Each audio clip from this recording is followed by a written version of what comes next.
ఎవరు పట్టించుకోరు. ఒక్కళ్ళు ఎవరన్నా ఖండించారా దాన్ని? తప్పు పెట్టారా?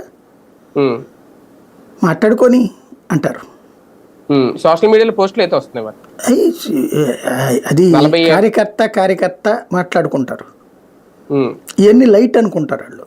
కానీ ఇది రాజకీయం అనేటటువంటిది ఒక సన్నటి నిప్పు లాంటిది.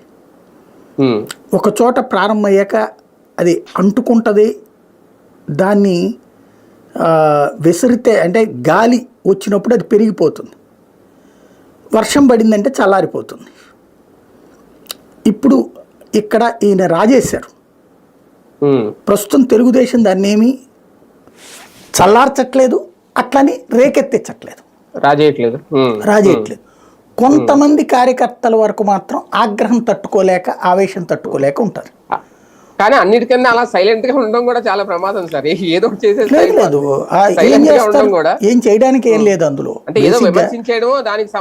దాన్ని చేస్తే అప్పుడు ఇంకేముంది, ప్రభుత్వం కొలాప్స్ అయిపోదా దాంట్లో? అట్లా ఎందుకు నాశనం చేసుకుంటాడు ఎవడన్నా బుద్ధున్నాడు? అందులో భూతేం లేదు కదా, ఆయన అన్న దాంట్లో భూతేం లేదు కదా. ఇప్పుడు జగన్ ప్రభుత్వంతో భయపడి బయటికి రావడానికి వెనకాడుతున్న రోజుల్లో పవన్ కళ్యాణ్ ఒక అటాకింగ్ మోడ్లోకి వెళ్ళాడు.